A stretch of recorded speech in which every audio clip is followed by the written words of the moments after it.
ओम शांति।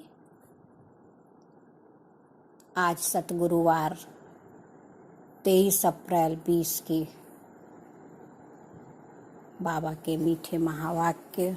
सतगुरु बाबा ने कहा कि मीठे बच्चे, सबसे अच्छा दैवी गुण है शांत रहना। आज बाबा की मुरली इसी पर है कि अधिक बोलने से हमारा ही नुकसान है और हमें जाना भी साइलेंस दुनिया में है, तो जितना हम शांत में रहें उतना अच्छा है। तो बाबा ने कहा मीठे बच्चे, सबसे अच्छा दैवी गुण है शांत रहना, अधिक आवाज में ना आना, मीठा बोलना। तुम बच्चे अभी टॉकी से मूवी और मूवी से साइलेंस में जाते हो, इसलिए अधिक आवाज में नहीं आओ। आज का प्रश्न है बाबा का, किस मुख्य धारणा के आधार से सर्वदैवी गुण स्वतः आते जाएंगे ना। बाबा ने कहा कौन सा हम गुण धारण करें तो हमारे अंदर ऑटोमेटिक सारे ही दैवी गुण आ जाएंगे। उत्तर है, मुख्य है पवित्रता की धारणा। पवित्रता माने मन से, वचन से, कर्म से, बस दिल से एक शिव बाबा, दूसरा ना कोई, एक आधार ना जीवन का, इतना संपूर्ण निश्चय बुद्धि, इसको बाबा कहते पवित्रता। देवताएं पवित्र हैं, इसलिए उनमें दैवी गुण है ना। कोई 5 विकार नहीं, प्योरिटी जो आत्मा का ओरिजिनल गुण है, प्योर है और पवित्रता अंदर भरी हुई है। उसका देखो प्रूफ भी है। आज जब तक आत्मा है देखो सब उसको घर में रखते हैं, और जहाँ आत्मा निकल गई एक पल भी उसको रख नहीं सकते। तो शुद्धता, पवित्रता उस आत्मा से है। डेड बॉडी में जाएंगे भी किसी की डेथ में तो पहले क्या करेंगे, आके स्नान करना है, क्योंकि शुद्ध पवित्र आत्मा निकल गई। तो बाबा ने कहा मुख्य है पवित्रता की धारणा। देवताएं पवित्र हैं, इसलिए उनमें दैवी गुण है। इस दुनिया में कोई में भी दैवी गुण नहीं हो सकते। रावण राज्य में दैवी गुण कहाँ से आए? तुम रॉयल बच्चे अभी दैवी गुण धारण कर रहे हो। आज की मुरली का गीत है, भोलेनाथ से निराला कोई और नहीं। हाँ, ऐसी बिगड़ी बनाने वाला कोई और नहीं। तो सारी महिमा किसकी है? भोलानाथ शिव बाबा की। और शिव बाबा हमारे माता पिता, जिसको सारी दुनिया देखो याद करती। तो बाबा ने आज इस पर मुरली चलाई कि सबसे भोला, बिगड़ी को बनाने वाला एक प्यारा मीठा शिव बाबा। ओम शांति। अभी बच्चे समझते हैं कि बिगड़ी को बनाने वाला एक ही है। भक्ति मार्ग में अनेकों के पास जाते हैं, कितनी तीर्थ यात्राएं आदि करते हैं।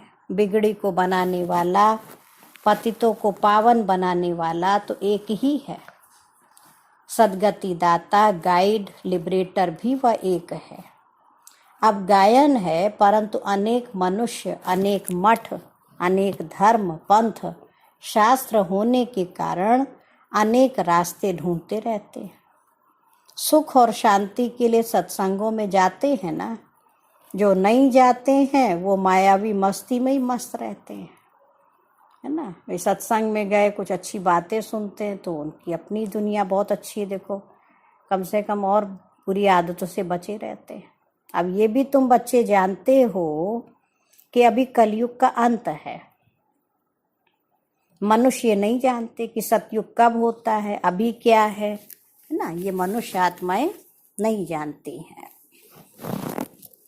तो बाबा आकर के हम बच्चों को समझाते हैं। यह तो कोई बच्चा भी समझ सकता है कि अभी कलयुग का अंत समय है। नई दुनिया में सुख, पुरानी दुनिया में जरूर दुख होता है। इस पुरानी दुनिया में अनेक मनुष्य हैं, अनेक धर्म हैं। तुम कोई को भी समझा सकते हो। यह है कलयुग, सतयुग पास्ट हो गया। वहाँ एक ही आदि सनातन देवी देवता धर्म था और कोई धर्म नहीं था। बाबा ने बहुत बार समझाया है, फिर भी समझाते हैं। जो आए उनको नई दुनिया और पुरानी दुनिया का फर्क दिखाना चाहिए। भल वो क्या भी कहे, कोई 10,000 वर्ष आयु कहते हैं, कोई 30,000 वर्ष आयु कहते हैं, अनेक मतें हैं ना। अब उन्हों के पास तो है ही शास्त्रों की मत, अनेक शास्त्र अनेक मत, मनुष्यों की मत है ना। शास्त्र भी लिखते तो मनुष्य है ना, देवताएं कोई शास्त्र नहीं लिखते। सतयुग में देवी देवता धर्म होता है, उन्हों को मनुष्य भी नहीं कहा जा सकता है ना। उनमें दैवी गुण है इसलिए उनको देवता कहते, उनको मनुष्य नहीं कहेंगे। तो जब कोई मित्र संबंधी आदि मिलते हैं तो उनको बैठ के ये सुनाना चाहिए। विचार की बात है, नई दुनिया में कितने थोड़े मनुष्य होते हैं, पुरानी दुनिया में कितनी वृद्धि होती है। सतयुग में सिर्फ एक देवता धर्म था और मनुष्य भी थोड़े थे। टोटल स्टार्टिंग में पॉपुलेशन केवल 9 लाख, बहुत थोड़े मनुष्य थे। दैवी गुण होते ही हैं देवताओं में, मनुष्यों में नहीं होते हैं। तब तो मनुष्य जाकर देवताओं के आगे नमस्ते करते हैं ना, देवताओं की महिमा गाते हैं, जानते हैं वो स्वर्गवासी हैं और हम नरकवासी कलयुगवासी हैं। मनुष्य में दैवी गुण हो ना सके। कोई कहे फलाने में बहुत अच्छे दैवी गुण हैं, बोलो नहीं, दैवी गुण होते ही हैं देवताओं में, क्योंकि वो पवित्र हैं। यहाँ पवित्र ना होने के कारण कोई में दैवी गुण हो न सके, क्योंकि आसुरी रावण राज्य है ना। नए झाड़ में दैवी गुण वाले देवताएं रहते हैं, फिर झाड़ पुराना होता है। रावण राज्य में दैवी गुण वाले हो न सके। सतयुग में आदि सनातन देवी देवता प्रवृत्ति मार्ग वाले थे, है ना। प्रवृत्ति मार्ग वालों की ही महिमा है। प्रवृत्ति माना जो गृहस्थ में रहते, तो घर में रहते हुए पवित्र रहे। सन्यासी लोग घर बार छोड़ के पवित्र बने, लेकिन देवी देवताएं घर गृहस्थ में थे, इसलिए उनको देखो बाल बच्चों भी दिखाते हैं, लेकिन वो पवित्र थे और उनकी संतान पवित्र थी, तो इसलिए वो पूजने लायक बन गए। तो कितनी सारी पॉइंट्स देखो मिलती हैं ना। बाबा सुना रहे हैं कि सतयुग में हम पवित्र देवी देवता थे, सन्यास मार्ग वहां नहीं था, परंतु सभी पॉइंट्स किसकी बुद्धि में रह न सके। पॉइंट्स भूल जाती हैं, इसलिए फेल हो जाते हैं, दैवी गुण धारण नहीं करते। बाबा ने कहा एक ही दैवी गुण अच्छा है, सबसे अच्छा गुण है जास्ती कोई से ना बोलना, मीठा बोलना, बहुत थोड़ा बोलना चाहिए। क्योंकि तुम बच्चों को टॉकी से मूवी, ये आवाज की दुनिया ना, इससे मूवी माना सूक्ष्म वतन, पहले एंजल फरिश्तों की दुनिया में जाना, फिर मूवी से साइलेंस में जाना है। तो योग भी लगाते हैं ना, तो बुद्धि को कहाँ ले जाओ, इस आवाज की दुनिया से पार, है ना। पहले परियों के देश, सूक्ष्म वतन, फरिश्तों का देश, तो वहाँ एंजल बन के हम गए। तो वहाँ आवाज नहीं है, केवल इशारों से बातचीत है, लाइट का शरीर, और उसके भी ऊपर फिर परम धाम, तो साइलेंस वर्ड। इसलिए बाबा कहते जब जाना ही है साइलेंस में तो कम बोलना। तो टॉकी को बहुत कम करना चाहिए। जो बहुत थोड़ा धीरे से बोलते हैं तो समझते हैं ये रॉयल घर का है। मुख से सदैव रत्न निकले। सन्यासी अथवा कोई भी हो तो उनको नई और पुरानी दुनिया का कंट्रास्ट बताना चाहिए। सतयुग में दैवी गुण वाले देवताएं थे, वो प्रवृत्ति मार्ग था। तुम सन्यासियों का धर्म ही अलग है, फिर भी ये समझते हो ना नई सृष्टि सतो प्रधान होती है, अभी तमो प्रधान है। आत्मा तमो प्रधान होती है तो शरीर भी तमो प्रधान मिलता है। अभी है ही पतित दुनिया, सबको पतित कहेंगे, वह है पावन सतो प्रधान दुनिया। वह नई दुनिया सो अब पुरानी होती है। इस समय सभी मनुष्य आत्माएं नास्तिक हैं, इसलिए ही हंगामे हैं। धनी को न जानने के कारण आपस में लड़ते झगड़ते रहते हैं। धनी माना कोई हमारा बड़ा गार्जियन, धड़ी धोड़ी, हाँ, पति को, पिता को ना, या बड़े हो गए फिर बच्चे हैं तो बेटे को, माना कोई हमारा एक बड़ा धनी धोड़ी गार्जियन वो नहीं है, माँ बाप नहीं होते, तो बच्चे देखो लड़ते रहते हैं। रचयिता और रचना को जानने वाले को आस्तिक कहा जाता है। ना। जो नहीं जाने उसको क्या कहे, नास्तिक। सन्यास धर्म वाले तो नई दुनिया को जानते ही नहीं है, तो वहां आते ही नहीं है। बाप ने समझाया है, अभी सब आत्माएं तमो प्रधान बनी हैं, फिर सभी आत्माओं को सतो प्रधान कौन बनाए? वह तो बाप ही बना सकते हैं। हाँ? इसका काम है, एक शिव बाबा का ही काम है जो आत्मा को सतो प्रधान बनाते हैं। सतो प्रधान दुनिया में थोड़े मनुष्य होते हैं, बाकी सब मुक्ति धाम में रहते हैं। ब्रह्म तत्व है जहाँ हम आत्माएं निवास करती हैं, उनको कहा जाता है ब्रह्मांड। आत्मा तो अविनाशी है, यह अविनाशी नाटक है जिसमें सभी आत्माओं का पार्ट है। नाटक कब शुरू हुआ ये कभी कोई बता न सके। ये अनादि ड्रामा है ना। बाप को सिर्फ पुरानी दुनिया को नई बनाने आना पड़ता है। ऐसे नहीं कि बाप नई सृष्टि रचते हैं, जब पतित होते तभी पुकारते हैं। सतयुग में कोई पुकारते नहीं है ही पावन दुनिया। बाबा कह रहे रावण पतित बनाते हैं और परमपिता परमात्मा आकर के पावन बनाते हैं। आधा आधा जरूर कहेंगे। ब्रह्मा का दिन और ब्रह्मा की रात आधा आधा। सतयुग त्रेता पावन का ब्रह्मा का दिन है, जहाँ बुद्धि में ज्ञान रहता, ना ज्ञान युक्त जीवन था, 5 विकार नहीं थे। और द्वापर कलयुग आया तो ब्रह्मा की रात, माना 5 विकारों से ग्रसित आत्मा हो जाती तो अंधियारा ही हो जाता है। भक्ति मार्ग को अंधियारा मार्ग कहा जाता है। क्यों बाबा ने कहा भक्ति मार्ग अंधियारा मार्ग? क्योंकि बिना नॉलेज के हम जिन देवी देवताओं को पूज रहे हैं, कुछ नॉलेज ही नहीं उनकी, और हम ऐसे ही पूजा कर रहे हैं अंधश्रद्धा युक्त भक्ति। हाँ, उनका ना बायोडाटा मालूम है, कैसे वो इतने अच्छे बने, वो कहाँ गए, केवल मूर्तियों की हम पूजा कर रहे हैं ना। जिसने जो बता दिया हम वहीं चले गए। पेड़ भी पूजा, पौधा भी पूजा, जो पाया जिसने जहाँ कह दिया हम सब मानते गए। तो नॉलेज ना होने के कारण उसको कहा अज्ञान अंधियारा। तो भक्ति है अंधियारा मार्ग। देवताएं पुनर्जन्म लेते लेते फिर अंधियारे में आते हैं। इसलिए सीढ़ी में दिखाया है कि मनुष्य कैसे सतो रजो तमो में आते हैं। ये 84 जन्मों की है ना सीढ़ी का चित्र। अभी सबकी जड़जड़ी भूत अवस्था है। बाप आते हैं ट्रांसफर करने, अर्थात मनुष्य को देवता बनाने। जब देवता थे तो आसुरी गुण वाले मनुष्य नहीं थे। अभी इन आसुरी गुणों वालों को फिर दैवी गुणों वाला कौन बनाए? अभी तो अनेक धर्म, अनेक मनुष्य हैं, लड़ते झगड़ते रहते हैं। सतयुग में एक धर्म है तो दुख की कोई बात ही नहीं है। शास्त्रों में तो बहुत दंत कथाएं हैं जो जन्म जन्मांतर पढ़ते आए हैं। बाप कहते हैं ये सब भक्ति मार्ग के शास्त्र हैं, उनसे मुझे प्राप्त कर नहीं सकते। मुझे तो स्वयं एक ही बार आकर सबकी सदगति करनी है। ऐसे वापस कोई जा न सके तो बहुत धैर्य से बैठकर समझाना चाहिए, हंगामा भी ना हो।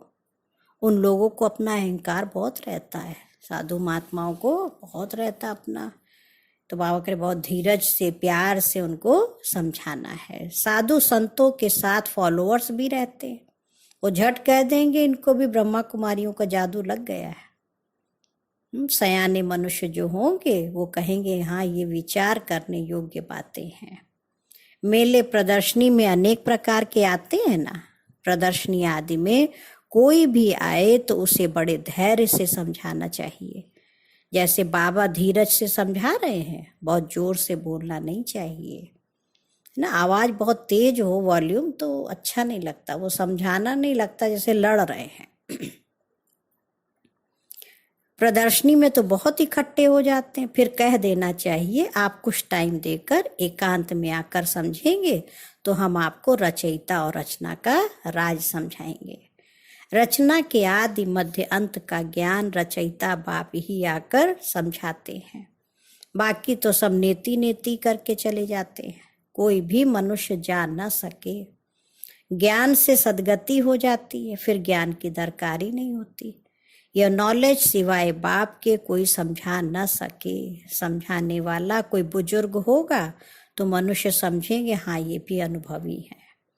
जरूर सत्संग आदि किया होगा ना, इसलिए बाबा कहते बुजुर्ग समझाए तो और सेवा कर सकते हैं। कोई बच्चे समझाएंगे तो कहेंगे ये क्या जाने, तो ऐसे ऐसे बुजुर्ग का असर पड़ सकता है ना। तो बाबा देखो हर उम्र के व्यक्ति को, हर उम्र का बच्चा बाबा की सेवा कर सकता है। भले बूढ़े बुजुर्ग हैं, कुछ नहीं कर सकते, कम से कम मुख से बाबा का ज्ञान सुना सकते हैं। जितना हम शांति में मुस्कुराते रहे, खुश रहें, ये भी बहुत बड़ी सेवा है। कई बार नहीं ज्ञान सुनते हैं तो अपनी युक्ति से बाबा कहते घर परिवार में रहते हुए सबको समझा सकते हैं। बाप एक ही बार आकर ये नॉलेज समझाते हैं, तमो प्रधान से सतो प्रधान बनाते हैं। माताएं बैठ उनको समझाएंगी तो खुश होंगे। बोलो ज्ञान सागर बाप ने ज्ञान का कलश हम माताओं को दिया है, जो हम फिर औरों को देते हैं। बहुत नम्रता से बोलते रहना है। शिव ही ज्ञान का सागर है जो हमको ज्ञान सुनाते हैं। कहते हैं मैं तुम माताओं द्वारा मुक्ति जीवन मुक्ति के गेट्स खोलता हूँ, और कोई खोल ना सके। हम अभी परमात्मा द्वारा पढ़ रहे हैं, हमको कोई मनुष्य नहीं पढ़ाते हैं। ज्ञान का सागर एक ही परमपिता परमात्मा है। तुम सब भक्ति के सागर हो, भक्ति की अथॉरिटी हो, ना कि ज्ञान की। ज्ञान की अथॉरिटी तो एक मैं ही हूँ, महिमा भी एक ही करते हैं, वही ऊंचते ऊंच है। हम उनको ही मानते हैं, वह हमको ब्रह्मातन से पढ़ाते हैं। इसलिए ब्रह्मा कुमार कुमारियां गाए हुए हैं। ऐसे बहुत मीठे रूप में बैठ के समझाओ। भल कितना भी पढ़ा हुआ हो, ढेर प्रश्न करते हैं, पहले पहले तो बाप पर ही निश्चय कराना है। पहले तुम यह समझो रचयिता बाप है, वह नहीं है ना। पहले ये पक्का कराओ, सभी का रचयिता एक ही शिव बाबा है। वो ज्ञान का सागर है, बाप टीचर सतगुरु है। पहले तो यह निश्चय बुद्धि हो कि रचता बाप ही रचना के आदि मध्य अंत का ज्ञान देते हैं, वही हमको समझाते हैं। वह तो जरूर राइट ही समझाएंगे, फिर कोई प्रश्न उठ ना सके। बाप आते ही हैं संगम पर, सिर्फ कहते हैं मुझे याद करो तो पाप भस्म हो जाए। हमारा काम ही है पतित को पावन बनाने का। अभी तमो प्रधान दुनिया है, पतित पावन बाप बिगर कोई को जीवन मुक्ति मिल ना सके। सभी गंगा स्नान करने जाते हैं तो पतित ठहरे ना। मैं तो कहता नहीं हूँ कि गंगा स्नान करो। हाँ, शिव बाबा ने तो कभी नहीं कहा गंगा नहाओ, क्योंकि गंगा नहाने में शरीर नहा रहा है और पाप है आत्मा में। आत्मा में तो पानी गए ही नहीं। मैं तो कहता हूँ माँ में कम याद करो। मैं तुम सभी आशिकों का माशूक हूँ। सभी एक माशूक को याद करते हैं। रचना का क्रिएटर एक ही बाप है। वह कहते हैं देही अभिमानी बन मुझे याद करो, तो इस योग अग्नि से विकर्म विनाश होंगे। यह योग बाप ही अभी बच्चों को सिखलाते हैं, जबकि पुरानी दुनिया बदल रही है, विनाश सामने खड़ा है। अभी हम देवता बन रहे हैं। बाप कितना सहज बताते हैं। बाप के सामने भल सुनते हैं, परंतु एक रस को नहीं सुनते हैं, है ना। भाई सुनने की भी अलग अलग क्वालिटी है। एक बार मम्मा ने दीदी से पूछा, अपनी विद्या दीदी सुनाती थी, सुनती, मम्मा के आगे बैठी थी, सुनो बताओ बच्ची तुम कैसे मुरली सुनती हो। तो कहा बाबा सुनाता है, मैं सुनती हूँ। तो मम्मा ने कहा नहीं, बाबा के मुख से महावाक्य निकले और आपके कान तक पहुंचे, इतने बीच में भी माया देखो आ जाती है, पता ही नहीं चलता है। एकदम से कहाँ बुद्धि चली जाती, भले क्लास में बैठे हैं। इसलिए बाबा कहते बच्चे एक रस होके नहीं सुनते, बुद्धि और तरफ भागती रहती है। भक्ति में भी ऐसे होता है, सारा दिन तो वेस्ट जाता है, बाकी जो टाइम मुकर्रर करते हैं और उसमें भी बाबा क्या कह रहे हैं, उसमें भी बुद्धि कहाँ कहाँ चली जाती है। सारा दिन तो जाती ही है, लेकिन जब टाइम मुकर्रर किया, चलो अच्छा नुमा शाम योग करेंगे, अमृत वेला करेंगे, उसमें भी बुद्धि भागती रहती है। बाबा कह रहे सबका ऐसा हाल होता होगा, माया है ना। कि बाबा हिम्मत देते, बच्चे घबराओ नहीं, सबके साथ होता है, लेकिन तुम हिम्मत रखो, बाबा को याद करते रहो, तो एक दिन सक्सेस हो जाएंगे हम। कोई कोई बच्चे बाप के सामने बैठे ध्यान में चले जाते हैं, ये भी टाइम वेस्ट हुआ ना, कमाई तो नहीं हुई। बाबा तो कहते हैं याद में रहो जिससे विकर्म विनाश हो। ध्यान में जाने से बुद्धि में बाप की याद नहीं रहती है। इन सब बातों में बहुत घोटाला है। तुमको तो आंखें बंद भी नहीं करनी है, याद में बैठना है ना। आंखें खोलने से डरना नहीं चाहिए, आंखें खुली हो, बुद्धि में माशू की याद हो। बाबा क्यों बार बार कह रहे हैं आंखें बंद करके बैठना, ये कायदा नहीं है। भाई स्कूल है ना, अगर टीचर पढ़ा रहा है, बाबा दृष्टि देवे, और भक्ति में क्या कहा, नजर से निहाल कींदा स्वामी सतगुरु, और हमारे नेत्र बंद, तो कैसे फिर बाबा से शक्ति मिलेगी। इसलिए बाबा कह रहे आंखें खोल के बैठना, इसमें डरना नहीं है। देखिए आंखें खुली होंगी तो हमको केवल सामने वाली ही चीजें दिखाई देंगी, लेकिन बंद आंखें तो कहाँ मन बुद्धि चला जाए तो पता ही नहीं चलेगा। और आंखें बंद होना निद्रा की भी निशानी है। हाँ, बच्चा नहीं सोता, माँ कहती है आंखें बंद, है ना, और धीरे धीरे उसको आंखें बंद होती जाती है, नींद आ जाती है। तो फिर हम योग कैसे लगा पाएंगे। और बाबा ने हम बच्चों को कहा ये कर्म योग है ना, काम काज करते हुए शिव बाबा को याद करना है। तो अगर प्रैक्टिस आंख बंद करके हो गई हमारी तो फिर वहाँ तकलीफ होगी, फिर हम नहीं योग कर सकते। और शांति हमें फील्ड में चाहिए।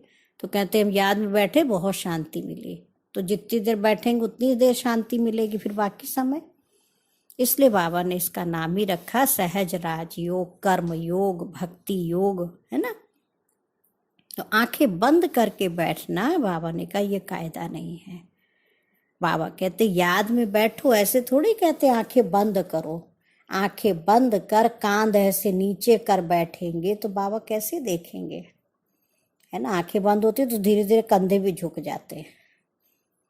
आंखें कभी बंद नहीं करनी चाहिए। आंखें बंद हो जाती हैं तो बाबा कह रहे कुछ दाल में काला होगा, अर्थात मन में कुछ है बात, तो आंखें बंद हो जाती है ना। किसी से हमने कोई गलती की है तो उसके बड़ों के सामने जाएंगे तो आंखें नीचे हो जाती है ना, उसका मतलब कुछ गलत है। और कोई याद करते होंगे, बाबा तो कहते हैं और कोई मित्र संबंधियों आदि को याद किया तो तुम सच्चे आशिक नहीं ठहरे। सच्चा आशिक बनेंगे तब ही ऊंच पद पाएंगे। मेहनत सारी याद में है। देह अभिमान में बाप को भूलते हैं, फिर धक्के खाते रहते हैं। और बहुत मीठा भी बनना चाहिए। सुना स्वभाव कैसा बनाना, बाबा करे बहुत मीठा, वातावरण भी मीठा हो, कोई आवाज नहीं। कोई भी आए तो देखे बात कितनी मीठी करते हैं, बहुत साइलेंस होनी चाहिए। कुछ भी लड़ना झगड़ना नहीं है, नहीं तो जैसे बाप टीचर गुरु तीनों की निंदा कराते हैं। ना क्रोध में आके लड़े झगड़ेंगे तो ग्लानि किसकी हुई, बाप की भी, टीचर की भी, सतगुरु की भी। देखो तीनों की निंदा हो जाती। एक बार दादी जानकी जी से किसी ने पूछा दादी जी आपको क्रोध नहीं आता है, तो दादी ने बड़े कॉन्फिडेंस से कहा नहीं बिल्कुल नहीं आता है, क्योंकि मैं सोच लेती हूँ कि अगर मैंने गड़बड़ किया, गुस्सा किया तो मेरे बाबा की निंदा होगी और मुझे अपने बाप की निंदा नहीं करानी है, इसलिए कभी करती ही नहीं हूँ। तो ये भी बहुत बड़ी धारणा है कि हमें शांत रहना है, खुश रहना है। इसलिए बाबा ने कहा अगर लड़े झगड़े तो बाप टीचर गुरु तीनों की निंदा कराते हैं, वो फिर पद भी बहुत कम पाएंगे। बच्चों को अब समझ तो मिली है। बाप कहते हैं हम तुमको पढ़ाते हैं ऊंच पद पाने, पढ़कर फिर औरों को पढ़ाना है, खुद भी समझ सकते हैं। हम तो कोई को सुनाते नहीं है तो क्या पद पाएंगे।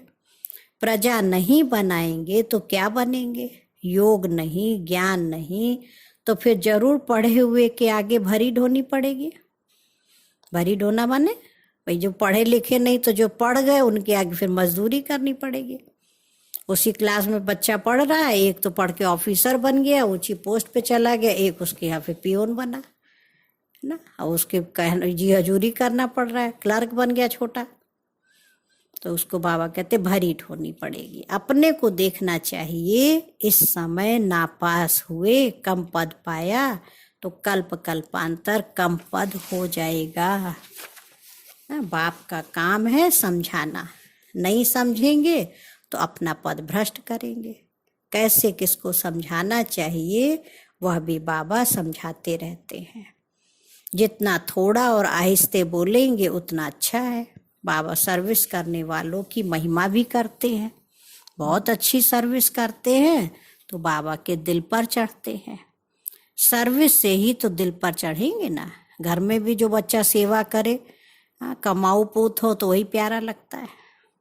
याद की यात्रा भी जरूर चाहिए, तभी सतो प्रधान बनेंगे। सजा जास्ती खाएंगे तो पद कम हो जाएगा, है ना। पनिशमेंट मिला तो देखो उस गवर्नमेंट सर्विस भी नहीं मिलती है। कोई ऐसे गलत करा, कोई जेल में गया, गलत कर दिया, है ना। तो यहाँ भी बाबा कहते हैं सजाएं खाई तो पद कम हो जाएगा। पाप भस्म नहीं होते हैं तो सजा बहुत खानी पड़ती है, पद भी कम हो जाता है। उसको घाटा कहा जाता है। ये भी व्यापार है ना, घाटे में नहीं जाना चाहिए। दैवी गुण धारण करो, ऊंच बनना चाहिए। बाबा उन्नति के लिए देखो किस्म किस्म की बातें बच्चों को सुनाते हैं। अब जो करेंगे सो पाएंगे। तुमको परिस्तानी बनना है, गुण भी ऐसे धारण करने हैं। अच्छा, मीठे मीठे सिक्के लधे बच्चों प्रति मात पिता बाप दादा का याद प्यार और गुड मॉर्निंग।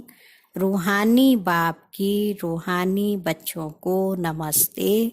हम रूहानी बच्चों की रूहानी मात पिता बाप दादा को याद प्यार नमस्ते और गुड मॉर्निंग।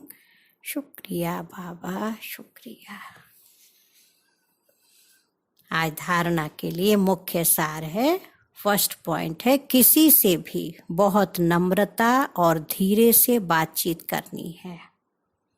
बोल चाल बहुत मीठा हो, साइलेंस का वातावरण हो ना। वातावरण में भी ऐसी शांति हो, मीठी शांति, है ना। कोई भी आवाज ना हो तब सर्विस की सफलता होगी। सेकंड पॉइंट है, सच्चा सच्चा आशिक बन एक माशूक को याद करना है। याद में कभी आंखें बंद करके कांध नीचे करके नहीं बैठना है। कोई अपराधी थोड़े कि कंधा नीचे झुका ली, आंखें नीचे झुका ली, है ना। बच्चा बाप से कैसे बात करता है ना। आप सब अपने मम्मी पापा से बात करते हैं तो कैसे करते, ऐसे हम शिव बाबा से बातें करें। तो बाबा कह रहे याद में कभी आंखें बंद करके कांध नीचे करके नहीं बैठना है, देही अभिमानी होकर रहना है। आज बाबा का वरदान है, विशाल बुद्धि द्वारा संगठन की शक्ति को बढ़ाने वाले सफलता स्वरूप भव। संगठन की शक्ति को बढ़ाना ये ब्राह्मण जीवन का पहला श्रेष्ठ कार्य है।